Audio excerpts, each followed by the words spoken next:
Mission Story, Hope on the Amazon, First Sabbath, October 4, 2025, El Salvacion. Hope on the Amazon, Brazil, October 4, Pastor Cassie. Some pastors live in parsonages attached to a church. Others buy or rent homes located away from the churches where they minister. Pastor Cassie lives on a boat that is also a church. Cassie's floating church is a 13th Sabbath project, purchased with the help of worldwide offerings collected in the first quarter of 2016. People like you have made it possible for Cassie to minister to unreached people in remote villages along the Amazon River. Cassie's floating church is a 13th Sabbath project, purchased with the help of worldwide offerings collected in the first quarter of 2016. People like you have made it possible for Cassie to minister to unreached people in remote villages along the Amazon River. Today's mission story is a look at the work of Pastor Cassie and the floating church, which is named Hope of the Amazon. When the boat arrives at a village, Cassie goes door to door to meet people, to gain their trust and to become friends. The first few days are challenging because Cassie arrives as a stranger and no one knows him. Among his first stops are the homes of the village leaders whose support can play an important role in the success of his stay. He invites them and all residents to come to the boat and see inside the floating church.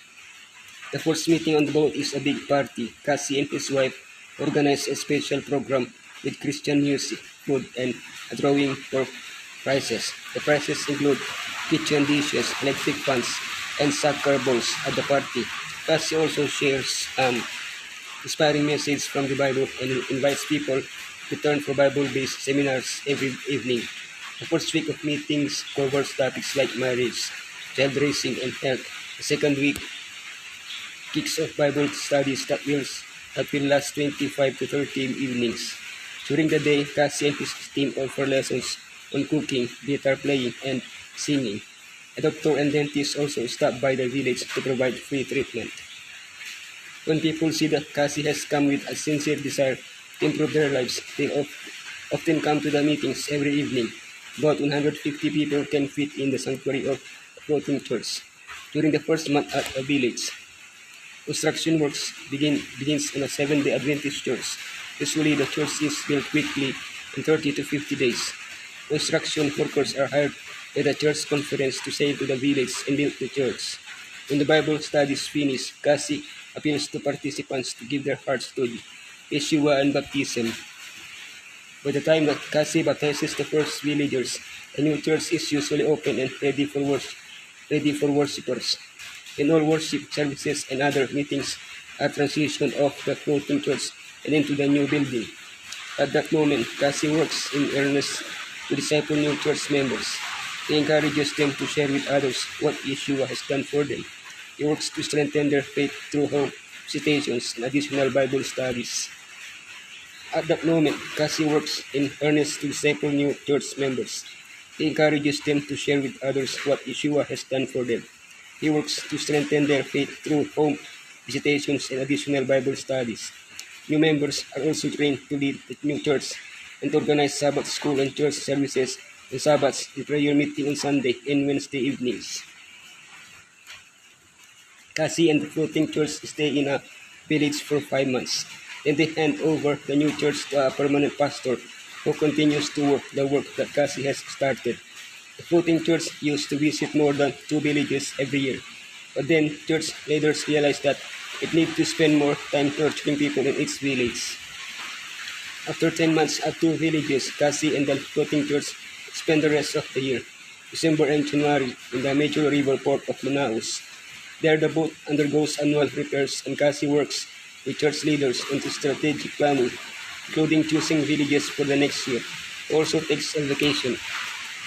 Cassie and his wife have planted 4 churches in 4 settlements in 2 years. A total of 174 people have been baptized. Each person has their own story. Cassie said in an interview in the floating church, "But Elohim has been sending us special people, and He is leading in His special way." The floating church named Hope on the Amazon is bringing hope to many people thanks to a 2016 30th Sabbath offering also known as the Quarterly Mission Project offering. Thank you for supporting this quarter's 13th Sabbath projects in Brazil and Chile with your prayers and donations. Together we can work to spread the good news of Yeshua soon return. Hear stories of people touched by Pastor Cass's work next week. Mission Pause. The South American Division Seminary, the Latin American Adventist Theological Seminary, is located in Brazil. The first Seventh-day Adventist to visit Brazil was L.C. Chadwick, who stopped over in Rio de Janeiro for several weeks in August 1892. In May 1893, the first Adventist culture, Albert B. Stauffer, arrived in Brazil. Stauffer sold books in German and English because there were no church publications in Portuguese. In 1900, Guilherme Stein Jr. published the first missionary magazine, O Arauto de Verdade, Herald of Truth, in Rio de Janeiro. This is our South American division. The unions are Argentina, Bolivia, Central Brazil, Chile, East Brazil, Ecuador, North Brazil, North Peru, Northeast Brazil, Northwest Brazil, Paraguay, South Brazil, South Peru, Southeast Brazil, Uruguay, West Central Brazil, Catskills, Failure Islands, Malvinas, Field Station. These are our projects in this third Sabbath. Dormitories and Missionary Training Center, Chile Adventist University, Chilian, Chile. 100 children's Sabbath school classrooms in low-income churches, Chile. Church Pernambucano Adventist Academy, Zaire, Brazil. So there are 3 projects in this 30th Sabbath. The one project is in Brazil and the 2 projects in Chile. South American Division. Thanks for watching. Elohim bless you.